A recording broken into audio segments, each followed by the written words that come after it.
Record. All right. Live. We are live. Quiet on the set. Quiet. Just kidding. You guys are counting on it. Yeah, we're closed anyway. There's no one on set. Oh, hello everyone.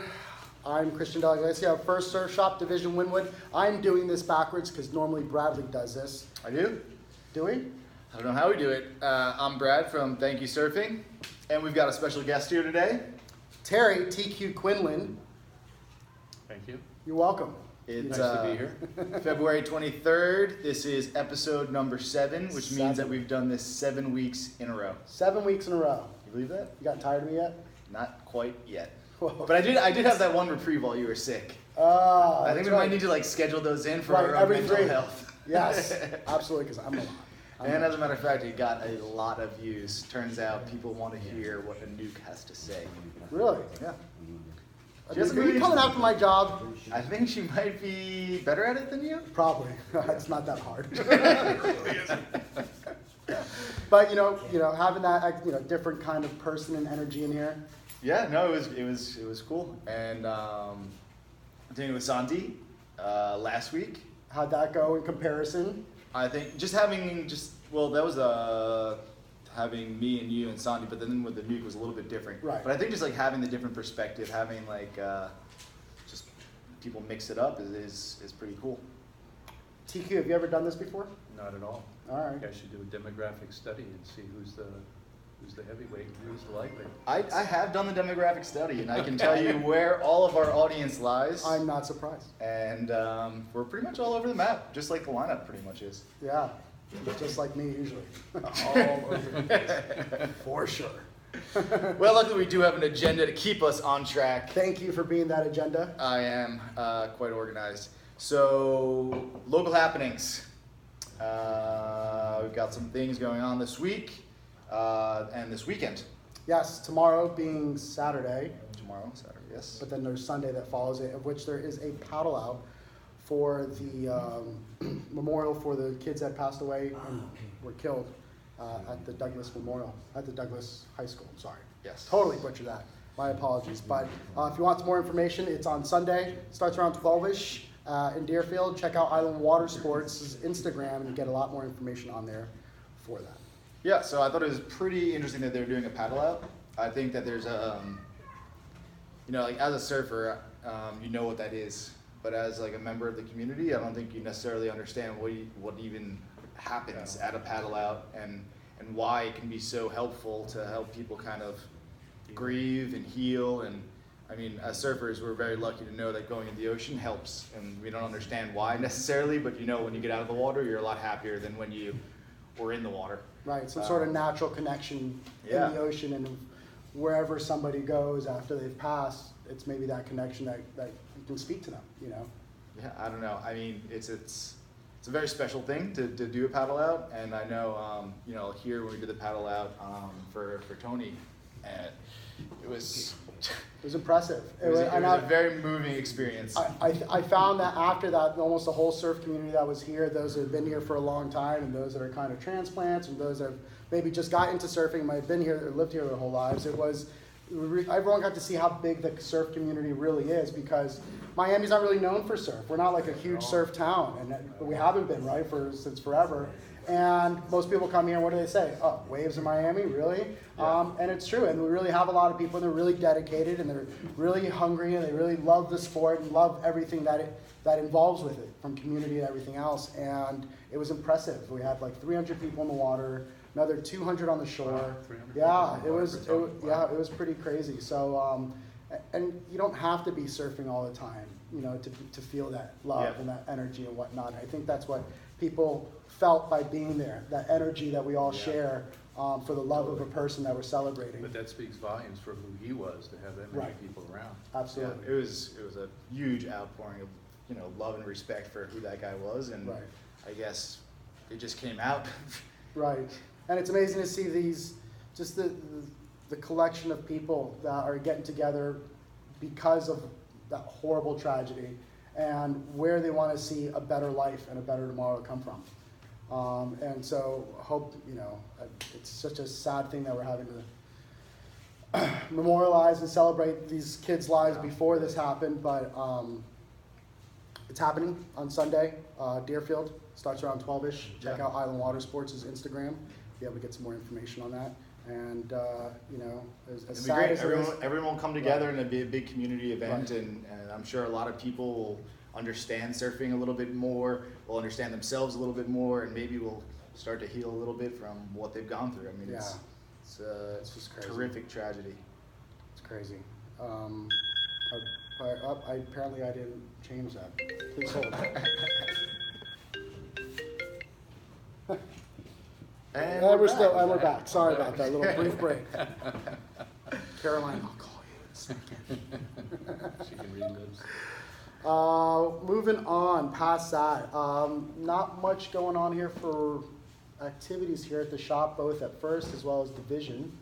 Kind of mellow, It's but busy. but it's been busy. I think that's a good thing. I right? think so. that's- You are in I- retail, I right? So you like want. it. I think you No, should it's be been happy pretty about steady. that. We've had the boat show that was just here, and from that we have the Food and Wine Festival that's in town. So Yeah, some good things very going on busy there. with that. We're in the middle of season here in Miami Beach, so. We're coming right through that. Yeah, it's exciting. Pass out. Thank you, surfing. Anything going on? Yeah, we prototyped these mugs, so these are kind of cool. You guys can let us know what you think about these things. And also, we're putting together a email newsletter because, as Terry mentioned to us earlier, not everybody is on social media. Some people prefer to get things via email. Terry, you not on social media? No buddy, Instagram? sorry, You're I not told you. He is now. Snapchatting? He Not is now. Snapchatting? You are currently on Instagram and on Facebook. Dinosaur, buddy. But Part of me wants to get off of it, but you know. so we got that at the bottom of thankyousurfing.com. You can sign up for email newsletter. I think we're probably going to launch that maybe like the next month or so. But in the meantime, it'll be a way that I could, get in contact with you guys. Send We've out. had waves this past week. Oof. Little wind chop, Yeah, so much depending on the waves. tide. It's kind of Yeah. fun. Yeah, it's been really fun. And a couple man wars out there. It's the time of year. That's that time of year. Look, as of today, it looked like the wind was kind of laying down a little bit. Yes, What do we this got is coming like good news, bad news, or bad news, good news. I guess bad news first. Yeah. So the bad news is that this run of Tradeswell that we've had is coming to an end for down here. The good news is that indicates that the high pressure system that we had that was fueling all this is starting to move out to the east-southeast and dissipate, which should allow for more storms to come south, which will bring them into our swell window. So looking like we could start to see cold fronts coming back through. The first one maybe the middle of next week, bringing in some So that northeast wind wonderful swell. winter weather that we thought we missed, we still have a chance. Got a small chance at more of a Drier. I'm looking at this more from a surf perspective. Oh, got it. I like So I'm saying that we've got more chance for waves, and it's going to be more winter-like pattern. How far those cold fronts make it, I don't really care. Right. Frankly, Just send me waves. frankly, if it's 85 degrees and pumping north swell, I'm pretty happy. That's why it came down.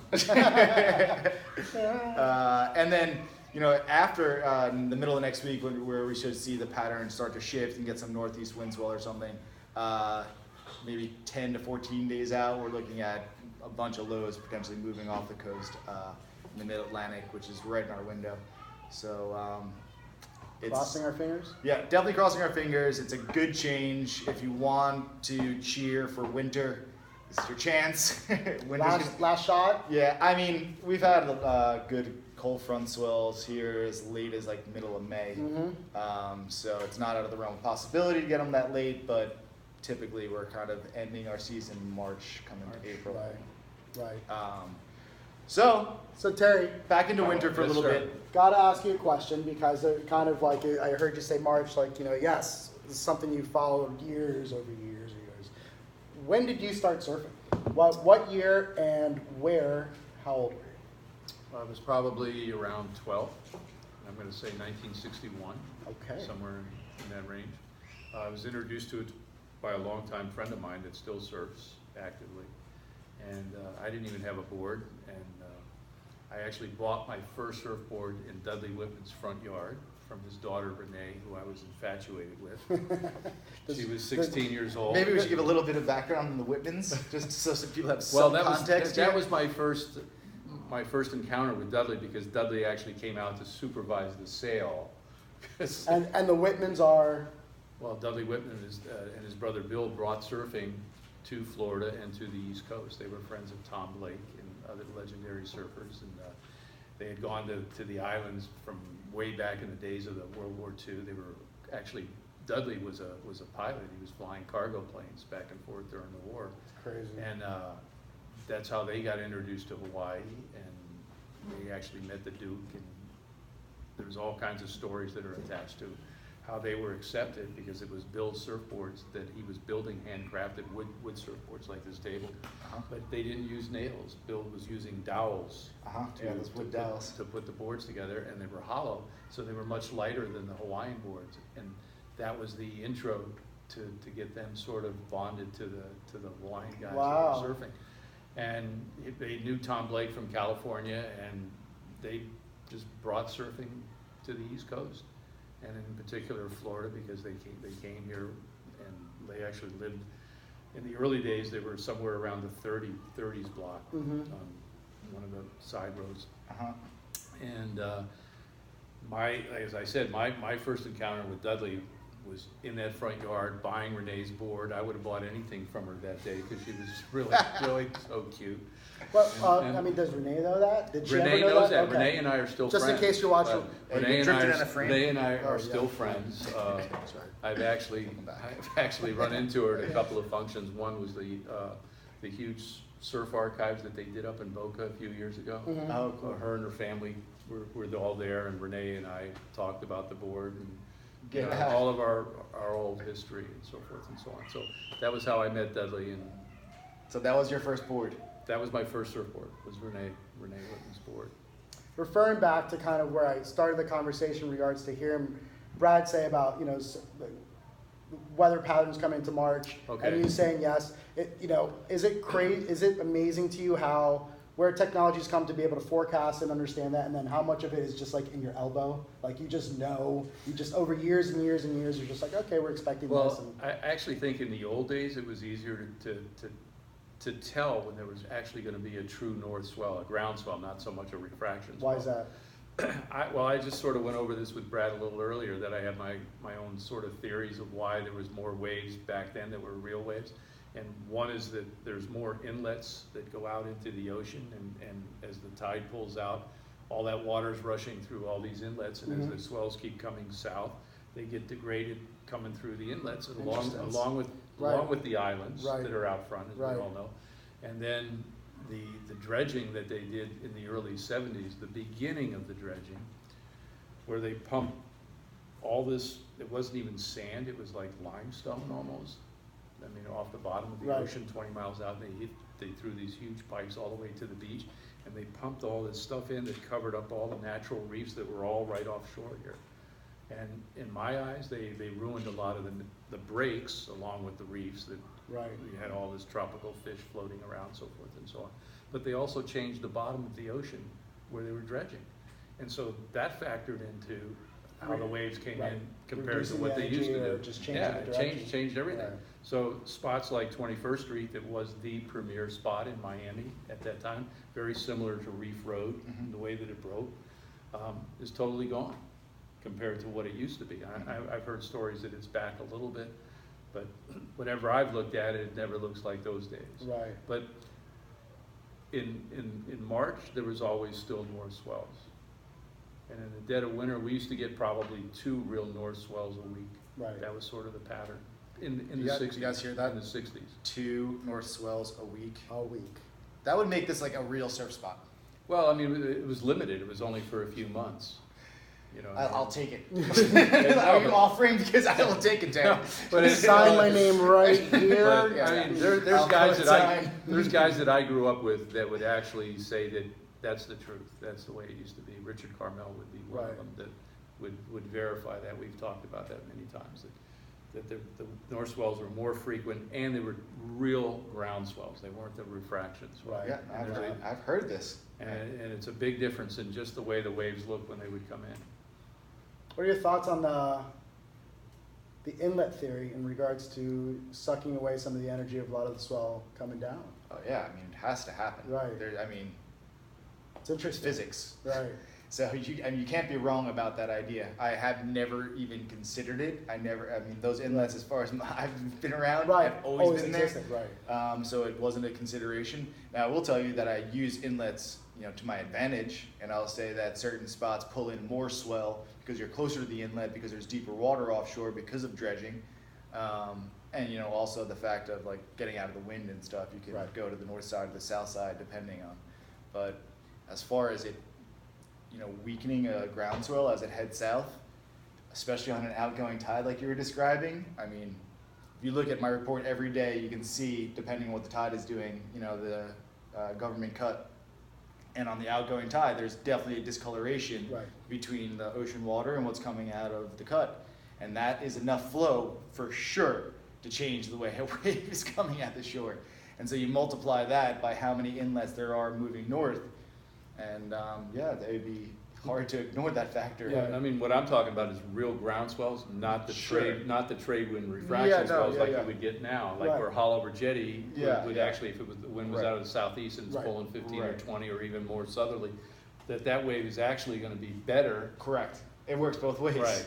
But an actual true ground swell, Yeah. totally different animal. Yeah, no, I totally agree with you. I've never considered it. So that's my theory. It's a pretty good theory to me. All right, well, I've got a bunch of like little experiments that I need to test. You just threw that brain into like, Okay, whoa. well, I'm doing like- it's like wormhole. I don't even know if Let we me can know finish how that this. works out. It's like Alice. It's a in Wonderland lifelong right now. story. I'll let you know when I die. So Oh, where my did God. you first started surfing then? Like what beach was it? I started surfing with a longtime friend of mine, AJ Roberts, and we grew up in Surfside, and I started surfing right there at 96th Street. And as I was telling Brad earlier, the first year I didn't even have a board, so we were just dragging his 35-pound surfboard house, which he actually bought from the shop that was right over here, right Wow. across the street. We're back here in in the South day. Beach in Miami. Back in just the day. so you guys know. And we used to carry it right there to 96th Street, and we started surfing right there. And the guy that ran the pool deck for the Nichols apartment building, which was right there on the corner of Yep, I remember 94th the and Nichols. Collins, A buddy of mine. lived took a there. shine to my mom and gave me a job as a pool boy to throw out pads, which to me was the greatest thing in the world because I was right there on the beach. I loved it. I had a place to keep Renee's board when I finally bought it, and life was good. Okay. And that's where we started surfing. Were there a lot of surfers up in that There was area a back few. then? There was a few. Actually, the guys that surfed there that we knew were the two kids that played in the TV series Flipper. Really? Oh, I remember that show. Yeah, those two guys. Get out. Yeah, that was filmed They were down here. That's surfers, right. Yep, we're Jimbos in Key Biscayne. and Right. there was a couple of other kids that they were friendly with. That they were all from Bal Harbor, and they used to surf. There was like 5 or 6 of us surfing. I mean, at this point, was there Bal Harbor shops yet? no, Okay, no, so there was actually. so the Whitmans, where were the Whitmans at? And for those that may not know, the Whitmans had started the Bal Harbor shops, kind of old school Miami Beach family and again, brought surfing to the East Coast. Well, I'll give you just a little bit of history with the Whitmans in the shopping mall. Originally, there was a Sinclair gas station on the corner of 96 and Harding Avenue, right? Right. Where it bends in from Collins, Mhm. where it begins.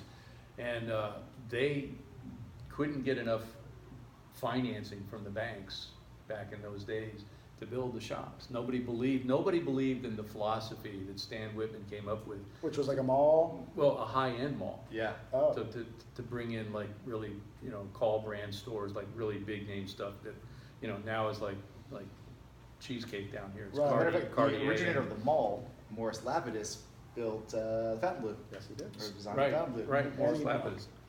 And, A lot of malls going on out of Miami. so they put up their own money along with one other business partner, which I don't know who that was, and the rest is sort of history. Okay. And I mean, was there a demand for high end? I know Well, they that grew this. up So over this the is what, like years. the 40s, 50s at this point. no, the mall was finished in 1966. Okay. So I'm guessing that the Brat Pack was here. There's a lot of like Miami Beach at that time seemed like it was Yeah. very was it a little bit more high end as far as who there was was- coming here and spending money? There was a different crowd, and actually that's what got me here was because my mother was a singer, And she got a club date to go play in the Fontainebleau back in the heyday when Sinatra and Sammy Davis and Jackie Gleason and all these other major stars were in and out of the doors there. And she was so enamored with this whole sort of lifestyle that when my parents split up, that was it. We moved, and that's how we wound up on Miami Beach. And so yeah, there was a different kind of crowd then. It was a very wealthy, high end. It was very seasonal. Right. After April, you could roll a bowling ball down Collins Avenue and not hit anything. Wow. Until December? No, it would last till March or so. April, maybe. No, but from April until when would it start to pick back up again? Oh, it was basically the season was from like November, like after Thanksgiving, till let's say mid-April for the most part. Right. And a lot of people would check in for 3 or 4 months. They wouldn't leave. They wouldn't come here for 10 days or 2 weeks. Right. They would literally stay at places like True the Nichols Apartments or Right. the Seabrook Hotel, which Right. was another small bungalow that was in Surfside that I was familiar with. So it's like Airbnb before Airbnb. Yeah. So They definitely had it figured out. It seems like a pretty good plan. Yeah, it was all short-term leasing. So renting. that was how I started surfing, and then my friend AJ and I we used to go to Challenger Surf Shop every afternoon after school, and we would All right, kind so of put where is Challenger? What is that? Challenger Surf Shop was owned by Dudley Whitman. Okay. But he also had a marina there as well. But he was very good friends with Hobie Alter. He was personal friends with Hobie, and he carried exclusively Hobie surfboards. And Challenger was on 135th 5th and Biscayne Boulevard, 135th right and on the Biscayne, corner. which Wow. Challenger Marina is Still technically there. still there, but Still it's there. now called, what is it, J-Mac? What's the one on the marina on 1/3? Keystone Marina. That could be it. Yeah, well, it's TNT, Keystone and TNT. And love that. so Jay and I used to go in there every day after school if we weren't surfing or skipping school. And we would drool over the boards and put our fingerprints over everything. And Dudley used to walk in and out, and he'd see us there every day. And at some point, he just offered me the job to run the surf shop. Get out. So, So wait, if you hang out in a surf shop long Well- enough, you just wind up well, running I mean, it? it's sort of. I mean, Or you just start one. my introduction to it was because I bought the board in his front yard from Renee, and there was other guys that worked in the store, and we were just kids. So we were just kids being kids, and we were so consumed with surfing and so passionate about it, and it was so close to where we were that we used to just go in there every afternoon and kind of hang for 20 minutes and try to figure out a way to buy a board with no money and Were surf shops busy back then? I mean, well, I know it seemed like maybe the well, model is different. Like the- now you come in here and it's mostly clothing, and we got some well, surfboards. the interesting thing is that it kind of went from when Dudley first opened the store. There was 2 guys in front of me that ran it ahead of me. So he actually had guys in there that were running the surf shop. Probably my best guesstimate would be from the 50s. There was a guy by the name of John Rank. Wait, John Rank. that shop opened in the 50s? I'm going to say in the 50s. And John Rank wound up going to Vietnam as a helicopter pilot, and he's still friendly. I was still friendly with Dudley till the day Dud died. And another guy by the name of David Exley, who ran the shop previous to when I was there. And so when I came in, surfing had just started to really explode. In other words, it was just coming up. But to answer your question directly, surf shops were very, very competitive.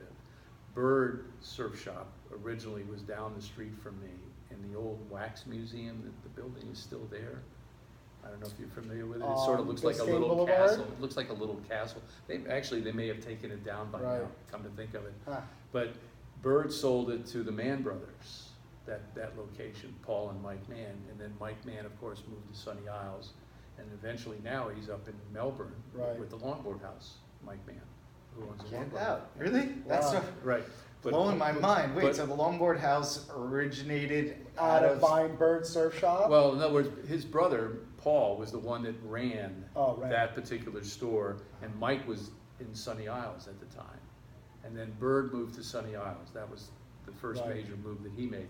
But Paul Mann and I were bitter, I would say, putting it politely, competitors on how we sold surfboards. Scott Payne Island Water there- Sports. There I know. wasn't. Seriously, you guys there, better watch no, out. there wasn't any of this, sort of good Camaraderie, vibe. I know. Why are we so nice to each other? Good vibes. Tight things. In fact, one story that I could give Mitch you, from Fritz's, I'm coming after you. the, Rollerblades, you know I'm one gonna story I sell. could give you Grudge match. is when I brought back the first twin fins from California from Hobie Surfboards, Paul Mann had actually paid for me to go to California to get rid of me. No way. I swear, he paid my airfare to go to California under the condition that I wasn't coming back. Like, because what he was probably baiting you with like a golden carrier, like you're going to be in California. So you should like this. But my intention was I was going to stay with Hobie Surfboards out there, and Jim Galloon, who ran the factory, had already given me a job in the factory, which is a bunch of stories attached to that. But I couldn't take the cold. So by November, I came back. I came back to Miami, and I brought the first twin fin that Terry Martin shaped for me. And it was a big North Swell that hit 21st Street, and I had the twin fin, and I sold 20 boards the first week I was back. And Paul was mildly upset, to say the least. Was there a good margin on surfboards back then, or was it still, It was the same. It was still ugly. shitty? Yeah, it was ugly. So, yeah. Incredible. So that was Paul Mann. And now when I see Mike, when I go to Longboard House, I go in to visit him every once in a while. We kind of rehash some of That's great. the older. How great is that? I didn't know that I about had the no Longboard House, idea. and that's kind of cool. Yeah. I mean, Yeah, those guys are he- staples. No, but his store up there is I mean, it's a magnet for surfing in that. Yeah. in that It was location. top notch. Mm-hmm. One of the favorite stores I've ever been in. Yeah, Surf or and not. Mike's there almost agree. every day. He shows up, and whenever I'm down in Melbourne, I'll stick my head in or call him. Mhm. Kind of react. It's That's hard so to cool. go past that spot and not walk. Yeah, exactly. So I mean, the amount of boards, the amount yeah. of equipment, it's it's like a whole nother level for the East Coast. Was there such a, I know when I got into surfing in the, I guess, late 80s or so, mid to late 80s, there's such a big divide between South Beach and Hollover Harbor House. And they used to call each other out. Was it like that back then, or was it a little bit more Well, camaraderie, or was it that was- everyone just hated people that were kooks? there was never really what I would call camaraderie. Right. There was always heavy localism, either Right. down here Right. or up there, and I could give you numerous examples of the localism that existed. Oh, I imagine. And when I started surfing, as I told you earlier, my friend Jay and I, we weren't even old enough to drive, so we used to take the bus to come down here and watch the guys that were surfing, which was a small hardcore clique, maybe 15 guys. And there was a kid by the name of Larry Salem. This is early 60s? This was probably 61 and 62. And Larry Salem was this really skinny, scrawny little kid that was probably the best small wave longboarder that I had ever seen to this day. He was probably on a caliber of somebody like Joel Tudor in small waves. Had tremendous style, tremendous talent, and he was just not a really nice, humble guy in the water. And he sort of had a VIP section rope around him when he surfed, because nobody would mess with him. He had this sort of hardcore posse that kind of hung out with him, the bigger guys. And so nobody really messed with him. And if you happened to venture into his area, you kind of knew it either really quickly from one of his guys, or he would just shoot his board at you. Yeah, the And spear chucking. The spear chucking. We don't really see that these days. That's Like, not- there's too much lawsuits out there. But it went on at Hollover when we discovered Hollover. I wasn't the first guy that discovered it. There was 5 guys that were surfing Hollover, meaning the jetty, Right. before I got there, and they actually pulled me into it. And those guys would literally, once it started getting discovered, there was 20 guys, maybe 30 guys in the water. And in those days, there weren't removable fins, and there was a couple guys that would literally, if you happened to be doing something that they didn't like in the water, they would literally break your fin right there on the spot in the water, in the shore break, or throw your board into the rocks, which was directly below the wall, because the water came all the way up to the wall. back For in those days. that don't know what Hollover used to look like back in the day, it was way different than now. There was hardly any beach, if at all. The only time there was maybe a beach was at like low tide for the Correct. most part. And it was Otherwise, low, the jetty yeah. that is now pretty much all filled in with sand, there was a lot more of a longer length to it. So there's a Yes. lot more peak. I mean, because now you put 10 people on that peak, it's crowded. It's crazy. Right? Because it was Yeah. just that right that comes through and that next left that kind of bubbles up and goes Yeah. into the jetty. But now I mean, back then there was a couple different peaks, plus there was the pier. Yeah, the And pier helped the break as well, meaning Hollover Jetty. Mhm. It interacted with the way the How waves far were. up was the pier from there? 200 200 yards, maybe, yeah, a couple hundred yards. Oh, get out! I didn't realize it was a pier Yeah, up there. and that got torn down in one of the major hurricanes. But as far as the localism that we were discussing, there was heavy localism there. There was heavy localism down here. And You were going to get it wherever you went. Wherever you went, and then 21st Street was always a great battleground, and the story that I'm going to share with you tonight is of the Mike Rieman story. And Mike Rieman was kind of an oddball character, a surfing guy that didn't really fit in with anybody. I don't know if he does meds or not, but maybe he should. He doesn't fit in with a bunch of misfits. And he used to wear these like spandex Richard Simmons kind of suits in the water, and like bright colors. That was his outfit. And he was always very boisterous and loud, and kind of an angry surfer in the water, no matter who was in the water. And he wasn't a guy that really commanded the respect that he was looking for.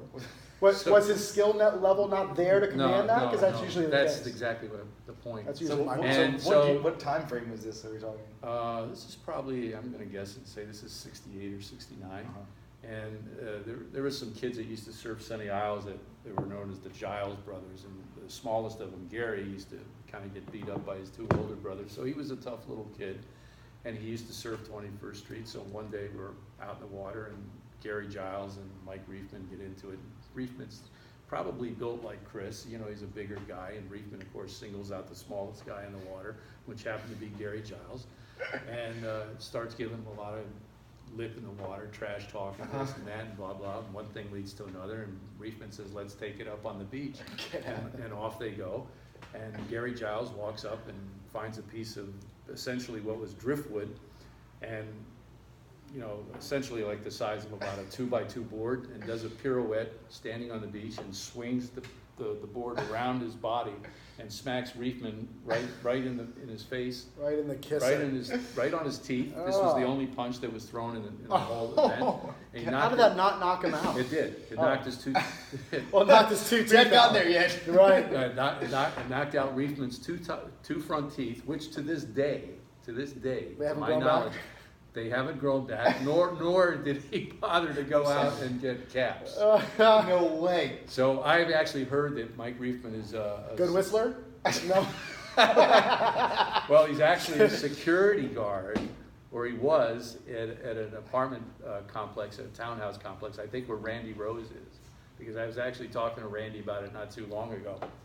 That Rieman was up there. Now, whether or not he's still employed there, I don't know. What about Larry Salem? Where is that guy? Larry I Salem, love that story. I'm just like, what? Well, can we get him here? Larry Salem, I've actually spoken to Roger Morris about that, and Roger remembers him very well also.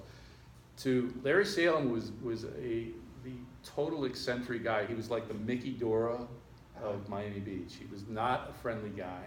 He was a loner, other than his little clique. And he just really had a poor attitude. He didn't like to surf contests. In fact, he never surfed contests. And to answer your question, where he is today, I've heard rumors that he's actually still working at one of the hotels, throwing out beach pads on the pool deck.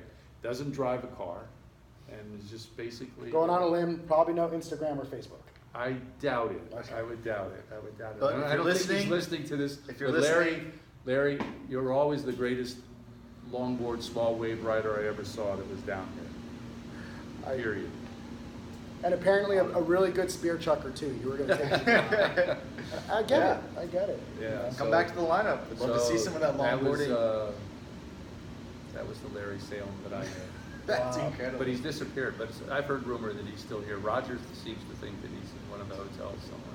This is why I love Terry. I mean, I've been listening to a lot of these stories since, I don't know, when I worked at Island Water Sports like 10, 12, 13 years ago. And I've just always been such a big fan of surf shops and surf stories all together. So like, you hear some of these stories and you're just like naturally like, yeah. I don't know if everybody's like that. Well, maybe I am. But I'm like this, yeah. Yeah, I want to hear more. I feel you. Well, but it's so interesting because you get to hear so much of the history of just your local area and overall things that you don't get to hear. Well, I think something that you and I have touched on a lot is that for whatever reason, we kind of got this notion that Miami doesn't really have any surf culture. Right. But maybe it's just that it hasn't been handed down so well.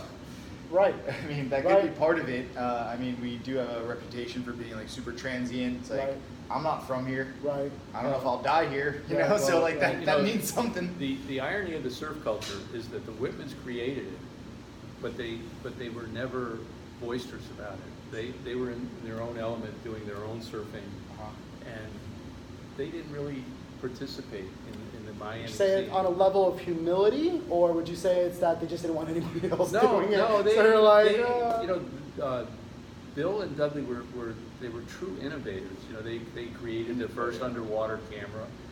They actually took it out in the water at Waikiki. Do you remember seeing the film that we had at one of the surf archives that Dudley I think came so. with and Michael Lass? right. I took a tour of their museum that they have here Well, there in you Miami.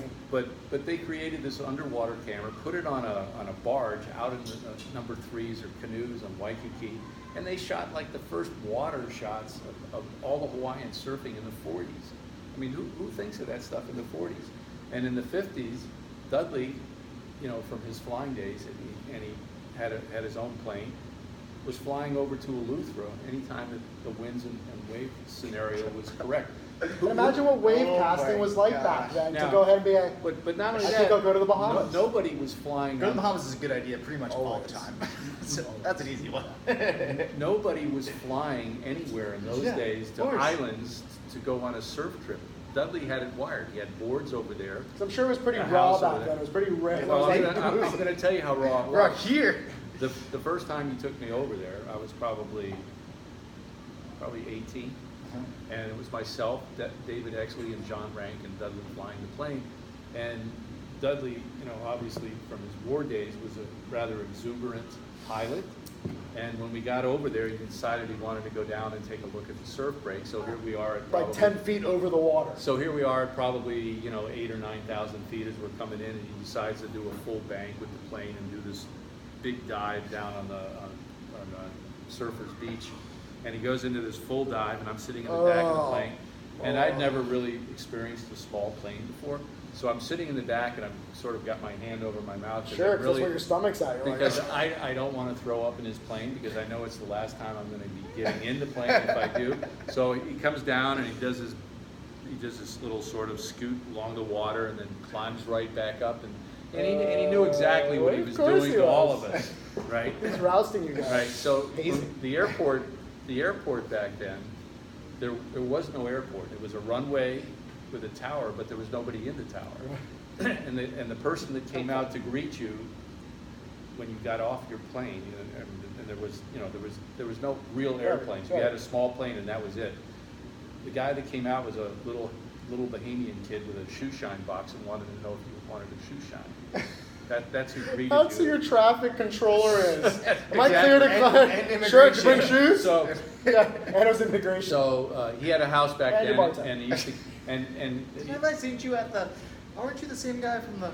and so like Dudley used to Seattle. keep boards at the beach. They had a stand-up thing there. Nobody bothered with boards. Yeah, I was gonna steal them, but what is Right. this? What am I gonna do with it? And so the first day we go there, and actually that day we did bring a couple boards from the house. So as I'm taking the boards off the car, Dudley says, "Well, what are you doing?" I said, "Well, I'm getting the boards." He goes, "No."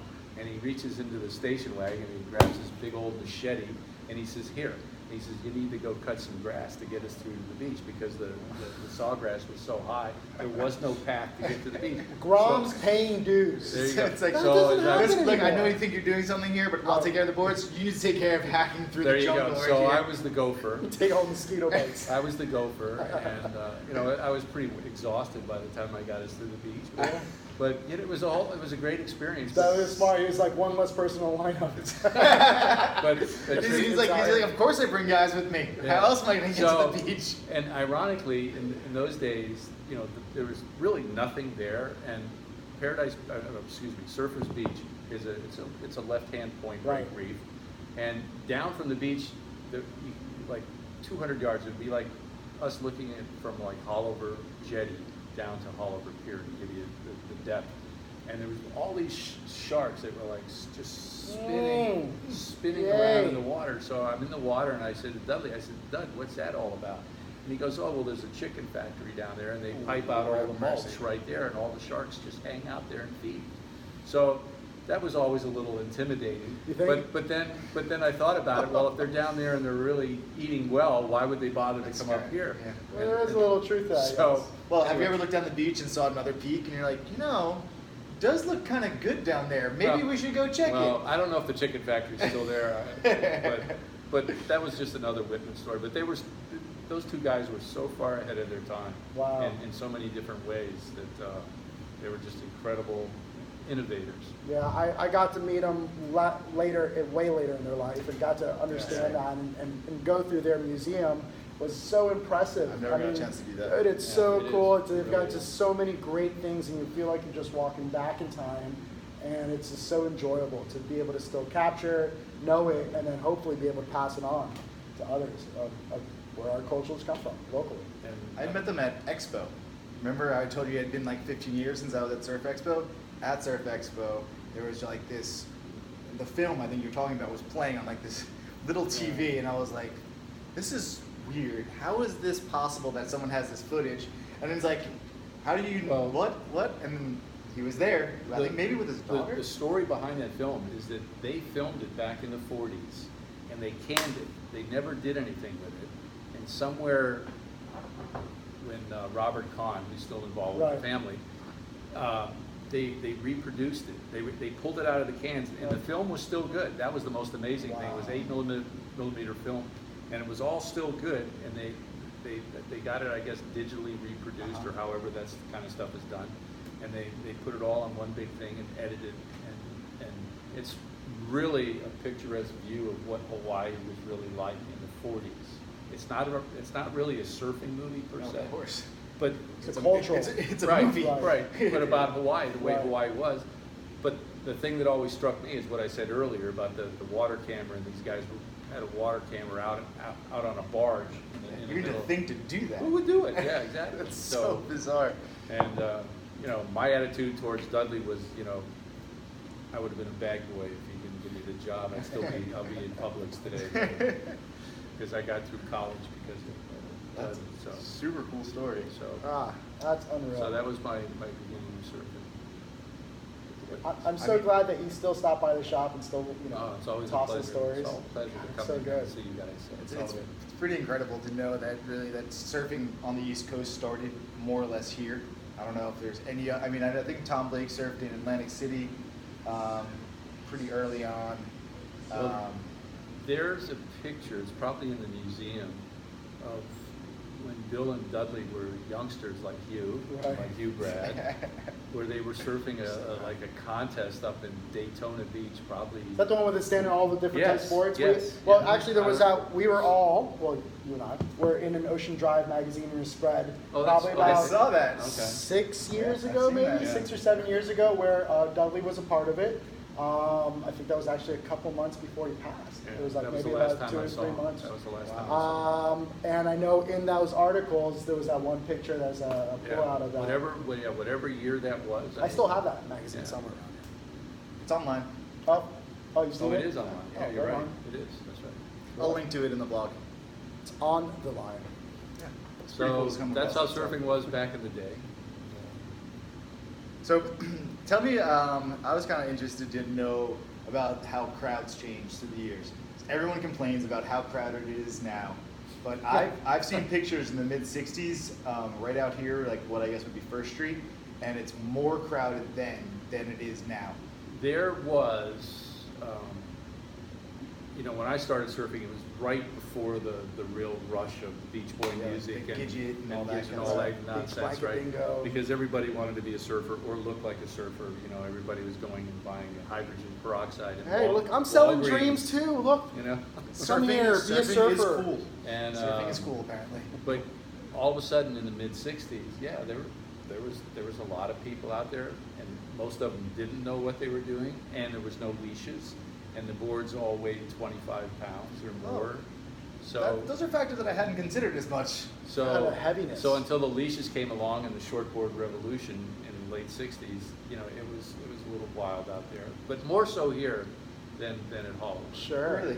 more so here. Interesting. Pretty gritty down here, wouldn't you say? It was very gritty. That was actually the other thing I was gonna say. Like, so through the generations, or the decades, I should say. Right. 60s, 70s, 80s, 90s, 2000s. That we're into the second decade already. Right. Like, the changes that have happened in just say south of Fifth or Miami Beach. I mean, it's. I mean, it used to be pretty gnarly down here south of there. I can remember. Well, before that, it was all the Rat Pack era, so it was like the glitz and the glam, and then all of a sudden, Well, what civil happened rights, is a Vietnam. lot of the elderly Jewish people that all sat out in front of the hotels back in the late 60s and early 70s, as they passed away or decided to move out of this environment, there was like this flat period. Interest rates went to 18%, so forth and so on. So there wasn't a lot of buying. All this property down here was very depressed. And only the guys that were smart and had real money and staying power and guts were buying the properties. And of course, the beginning was Nikki Beach down here, and then Penrod's. That's it, Right. Penrod's. And in the late 70s, early 80s is when it started to move back. But there was a time period where you could literally walk down Lincoln Road, and not all, but a number of the storefronts were completely closed. There was no foot traffic. I remember whatsoever. that even in the early 90s, late 80s as a kid, Right. it being very much like that. It was either homeless people, derelicts, or just very like small, like touristy kind of shops. Interesting. Yeah. Right. A lot of ebbs and flows. Yeah. But today, and this is back, this is sort of unrelated, but a close friend of mine that was a world-class photographer, he opened a gallery on Lincoln Road, and he calls me, he was a client of mine in tennis, and he calls me one day and he says, I finally got a storefront on Lincoln Road. And he's telling me the details. And literally, this is in the 80s, it was $40,000 up front, non-refundable, to get the store and $8 grand a month rent. Back then? Back then. What? Back then. How? Now, needless to say, interest rates were insane at the point. he didn't stay there. I mean, he checked out. I think he ran his contract out, and that was the end of it. But I mean, he had a lot of money because he had big accounts. How? from what he After was doing. that. So how did surfing change during all these times? I mean, after the '60s boom, I imagine it kind of subsided at like. Well, I think it settled down. It settled down in a respect. I mean, it was almost like surfing was almost when it started was like the Beatles coming to America. That's exactly what I picture. It's like a frenzy where it would be like, and that's maybe where the competition with the shops came in. I mean, well, as I said, our shop, my competitor, closest one was Paul Mann, and we just, we couldn't put on boxing gloves. I was just gonna say, duke it out. I mean, he was always trash talking Hobie surfboards and me, I mean. No way. And I thought about doing that with Scott from Island. I thought I tell Scott all the time. I'm like, we can't be friends all the time, bro. Let's start a fight. Well, Let's but start you guys something. you guys have a lot more North, distance. South, you have a lot more distance. He won't do it. He doesn't have the stomach for it. I'm Yeah. coming after you. Got this Biggie Tupac thing I happening. know. Tupac. So You are getting kind of biggie. Did I yeah, just say that out I loud? think surfing settled God. down. I think surfing settled down after the boom years, and of course, as we were talking earlier about the drug culture that came along and the hippie peace movement and all that, and that sort of merged with surfing. A lot of guys never made it out of that alive that were really good surfers. And then in the 70s and 80s, it sort of, it changed into real surfing, I guess. Right. The guys that really with the evolution of the boards with changing. the evolution of the boards. Oh. I don't think he had the same cast of characters that we probably had way back Right. in the early days. I mean, there was some. Would you say there was still kind of influential surfing still happening at that point, in regards to people like your Larry Salems and stuff that Yeah, kind of there was stood out? guys. Well, I mean, the guy that I remember the most was a guy. His name was Roger Kincaid, and he was surfing in my generation, but he was a very, very talented guy, and he wound up. He wound up hanging out with Gary Proper, and he lives over in Maui, and I don't know if he still surfs to this day. But, I mean, there was a lot of talent that came out of Miami in those days, really good talent. And there is today. I mean, it's just different. There was only a few characters back then, where today, I think surfing is just more, there's more cohesiveness to the crowd. In other words, I see the guys that come in here, and there's a lot of bonding. Right. a lot of bonding, you know, with the local guys. Uh-huh. You know, the tourists that come in and out, it's, you know, Sure. it's, you know, nobody knows, Is what but, it is. right, it is I what mean, I it feel is. like a lot of that is that, like, So I think it's changed, there's not the spearing of guys, you know, Right. trying to take a guy's legs out every day. lawsuits or- would clear that up. Yes, I guess something's that's- changed. Greg, stop using my lines, because that's I- my favorite line. You may kick my ass, but you're not gonna kick my attorney's ass. So, who we all know, so yeah, it's changed, and I think in some ways for the better. I kinda like the old days, the way the pier was here. Sure. And it, you know, it had a lot of grit to it. Mhm. Well, I think there still has to be a pecking order. Like there's that kind Oh, of there it is. combination, you know, being a surf shop owner, knowing so many people, you kind of, you know, you keep it kind of mellow and PC. I'm typically like that as well. But you know that I'm not going to be a hothead. I'm not going to go, you know, You at this can't. point, no. You can't.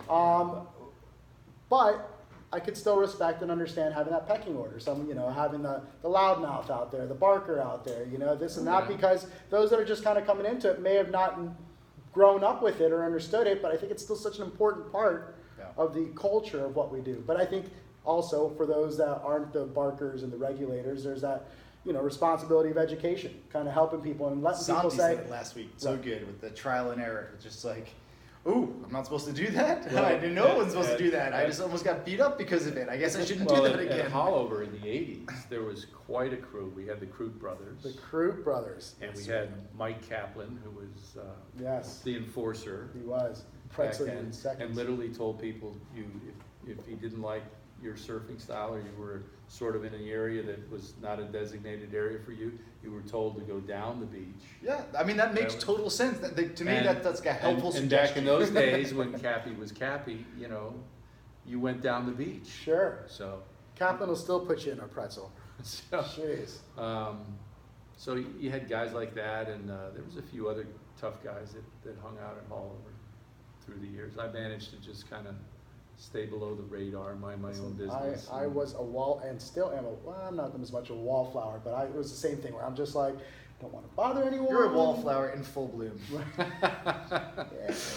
So, but it, you know, it's all good. I mean, you look back on it, and you know, I kind of miss the camaraderie that was out there, which I'm sure today's kids have it here. You know, you guys must have it. We It's do. just a different generation. You're right. You know?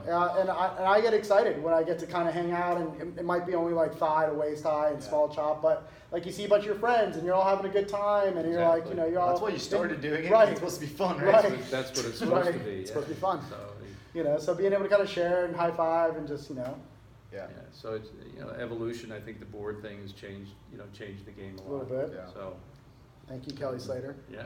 and Kelly so many Slater. other shapers out there. That whole momentum crew. Yeah, no, you really changed things up. So yeah, surfing. You know, I'm just happy to still be alive and play in the water once in a while. So. Terry, it's been a pleasure Brad, talking to you about thank this you. stuff. Thank I you. mean, Thank you these guys for stories are having me. priceless, and Thank you for having me. I feel like we could really just go on here probably until I tomorrow. bore you. So. No. I'm not Hey, bored, I not love even it. close. I know. This is the kind of stuff Well, that I'll I tell you just that. soak up. I'll tell them the Bill Seplow story afterwards. Yeah, there we go. Oh, We've, maybe I'll put After some hours, yeah, after some- hours. I'll put some notes on that one on the blog later, maybe. Okay. Depending, No, it's depending on. a good story, but it's not really related to Miami surfing. It was Got just it. a surfing experience that we took a field trip to El Salvador right after the war. Wow. and you can imagine if most people are scared of El Salvador nowadays, I could only imagine what they were scared of back Yeah. then. Yeah, that might actually come out on the blog somehow in another form. Yeah. I mean, this guy's a wealth of information. It's been awesome talking And to a him. Thank you. legend. Thank you. Thank Um, you guys. Are we? I think we're done. I think we're done. I think we're done. I'm Brad from Thank You Surfing. Good night, everybody. You got Terry here. I'm Christian from First Surf Shop, Division Wynwood. Things are happening. Episode 7 in the books. Thanks so much for joining. This is so much fun. Yeah, let's do Terry. it again. Thank you guys. Next much week. Do we? Oh wait, hold on. We have someone else coming up next week. I don't think Do we know? No. Okay. We'll see. You Oh, know- subscribe to this uh, stuff maybe. Before I forget, you guys could try to get Mark Perry down here. Mark. He's up in Fort Pierce. Yeah. But he was one of the original sort of crew that was in the late '60s that was pretty dominant out here. Okay. And he You actually. gotta go up, do a road show. Oh, Well, you know who knows him is Roger Morris. Okay. He sees him, and he worked for the Coast Guard. You know, he was out on, I guess, drug patrols every Right. day. So he's probably got some great stories. And I'm sure he does. And he's a fine surfer. All right. Interesting. We'll have to look We got a into it. referral. All right. Terry, thanks so much. Thank again. you. Thanks for coming. Thank you, guys. Brad. Well, there big we go. handshake. All right, Thanks, guys. Thank Thanks, you. guys. Have a good one. Okay.